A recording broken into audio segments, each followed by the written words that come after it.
सरकारी स्कूलों के बाद अब प्रदेश के प्राइवेट स्कूल भी खुलने के लिए तैयार हैं। प्राइवेट स्कूलों ने सरकार द्वारा जारी की गई एसओपी के तहत तैयारियों के लिए मांगा था कुछ वक्त। दीपावली के बाद स्कूल खुलने को लेकर अब प्राइवेट स्कूलों की तैयारी पूरी हो चुकी है।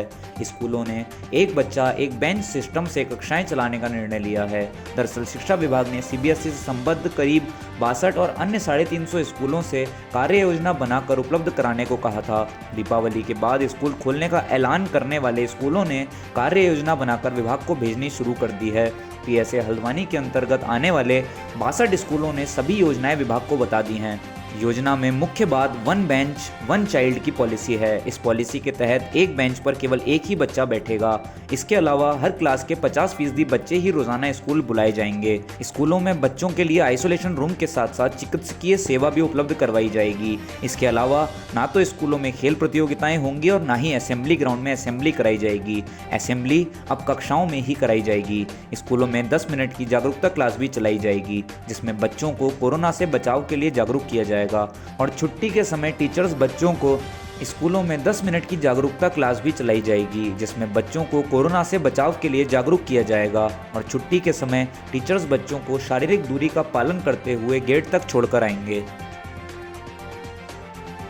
नैनीताल जिले के रामनगर क्षेत्र से एक बार फिर छात्रों के कोरोना संक्रमित पाए जाने की खबरें आ रही हैं। रामनगर इंटर कॉलेज के एक शिक्षक 11 विद्यार्थियों के साथ साथ 60 अन्य लोग भी कोरोना संक्रमित पाए गए हैं। जानकारी के अनुसार अब स्वास्थ्य विभाग की तरफ से संबंधित स्कूल के लगभग 150 छात्रों की कोरोना जांच की जाएगी। दरअसल MP Hindu inter college Ramnagar के हाई स्कूल और इंटरमीडिएट के तकरीबन 400 छात्रों के कोरोना जांच के लिए सैंपल लिए गए थे।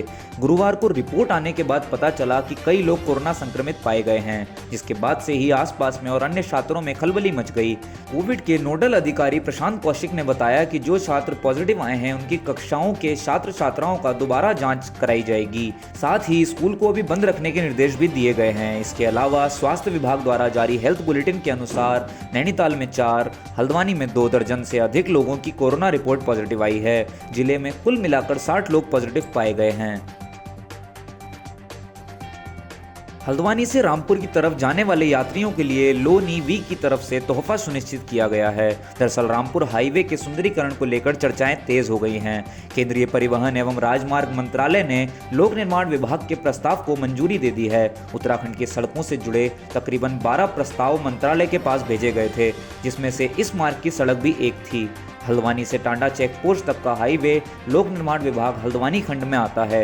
इस सड़क को गदरपुर, दिनेशपुर, मटकोटा हल्द्वानी मार्ग के नाम से पहचाना जाता है। योजना के अंतर्गत चौड़ीकरण का काम बेल बाबा से मटकोटा मोड़ तक होना है। यह सड़क 21 किलोमीटर लंबी है, जिसकी चौड़ाई अभी 7 मीटर के करीब है। इसकी चौड़ाई 7 से बढ़ाकर 10 मीटर करना तय हुआ है। सड़कों के दोनों तरफ फुटपाथ का निर्माण भी किया जाएगा। लोक निर्माण विभाग के अधिशासी अभियंता अशोक कुमार के मुताबिक बजट स्वीकृत होते ही काम शुरू कर दिया जाएगा। बता दें कि चौड़ीकरण और सुंदरीकरण कार्य की लागत करीब 58 करोड़ की रहेगी। इसके अलावा पंचक्की से लेकर कमलुआ गांजा तक करीब 8.5 किलोमीटर सिंचाई विभाग की नहर को भी कवर कर चौड़ा करने का प्रस्ताव मुख्यमंत्री की ओर से मंजूर हो गया है। हल्द्वानी बेस हॉस्पिटल और सुशीला तिवारी हॉस्पिटल में ब्लड कंपोनेंट की दरें बढ़ा दी गई हैं। सोबन सिंह जीना बेस अस्पताल और सुशीला तिवारी अस्पताल से खून लेना अब पहले के मुकाबले महंगा हो जाएगा। होल ब्लड और अस्पताल में नई सेवा टीआरबीसी की दरों में 400 रुपये तक का इजाफा हुआ है। 1 यूनिट होल ब्लड लेने पर आपको अब 1050 रुपये का शुल्क जमा कराना होगा। पहले यह शुल्क सिर्फ 650 रुपये हुआ करता था। राहत की बात यह है कि प्लाज्मा और प्लेटलेट्स की दरें कम हो गई हैं। एसटीएच और सोबन सिंह जीना बेस अस्पताल में थैलीसीमिया, कैंसर से पीड़ित मरीज के अलावा अस्पताल में भर्ती होने वाले मरीजों को निःशुल्क खून दिया जाता है। दोनों ही अस्पतालों से निजी अस्पतालों को प्रति माह लगभग 100 यूनिट खून जाता है। इसके लिए तीमारदारों से शुल्क भी लिया जाता है। बता दें कि नई दरें अब लागू हो चुकी हैं। अस्पताल के ब्लड बैंक के गिरीश मुनि ने बताया कि अस्पताल से अब FFP 300 रुपये प्रति यूनिट, प्लेटलेट्स कंसंट्रेट 300 रुपये प्रति यूनिट और क्रियो प्रेसिपिटेट 200 रुपये प्रति यूनिट महंगा मिलेगा। दीपावली के पावन अवसर पर लंबे समय से परेशान सहायता प्राप्त अशासकीय माध्यमिक विद्यालयों के 5000 से ज्यादा शिक्षकों को राहत मिलने वाली है। बता दें कि प्रदेश के ऐसे प्राइवेट विद्यालयों के शिक्षकों को सितंबर माह से वेतन नहीं मिला है। सरकार ने सितंबर से लेकर आने वाली जनवरी तक 5 महीने तक के वेतन के भुगतान के लिए 230 करोड़ की धनराशि जारी कर दी है। बुधवार को शिक्षा सचिव आर मीनाक्षी सुंदरम द्वारा उक्त शिक्षकों को वेतन भुगतान के लिए निर्देश जारी कर दिए गए हैं। मौजूदा वित्तीय वर्ष में अभी तक प्राइवेट टीचर्स के वेतन के मामले में सरकार 460 करोड़ का बजट जारी कर चुकी है। इस पूरी धनराशि में से शिक्षकों के अन्य बाकी बचे देयों का भुगतान नहीं किया जाएगा। इस भुगतान के लिए अलग से विभागीय मंजूरी की जरूरत होगी। इस मामले में माध्यमिक शिक्षा निदेशालय भी काफी जल्दी काम कर रहा है। Secondary education director R K. Kunwar ने सभी जिलों में जिला शिक्षा अधिकारियों को उक्त वेतन में से धनराशि जारी करने के आदेश दे दिए हैं।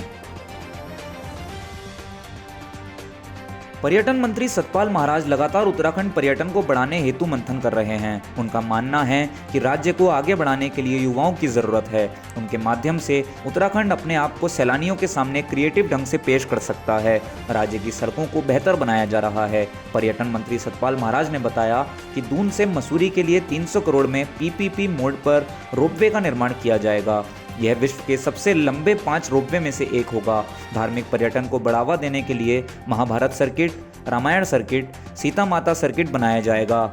महाराज ने कहा कि प्रदेश में एडवेंचर टूरिज्म के साथ सरकार हर संभव प्रयास कर रही है। ग्रामीण क्षेत्रों के लोगों को लगातार मुख्यमंत्री स्वरोजगार योजना का लाभ मिल रहा है। लॉकडाउन में वापस लौटे लोग जो उत्तराखंड में रहकर काम करना चाहते हैं वह टूरिज्म के फील्ड से जुड़ सकते हैं। चारधाम बद्रीनाथ, केदारनाथ, गंगोत्री, यमुनोत्री में यात्री सुविधाओं को बेहतर करने के लिए देवस्थानम प्रबंधन बोर्ड का गठन किया गया है। इससे आने वाले समय में तीर्थ यात्रियों की संख्या बढ़ेगी और स्थानीय लोगों को रोजगार मिलेगा। वीर चंद्र सिंह गढ़वाली स्वरोजगार योजना के अंतर्गत व्यवसाय करने वालों के लिए ऋण की व्यवस्था को पहले से आसान बना दिया गया है। पर्यटन मंत्री सतपाल महाराज मसूरी स्थित जॉर्ज एवरेस्ट हाउस का कायाकल्प कर उसे हेरिटेज टूरिस्ट डेस्टिनेशन के रूप में विकसित किया जा रहा है।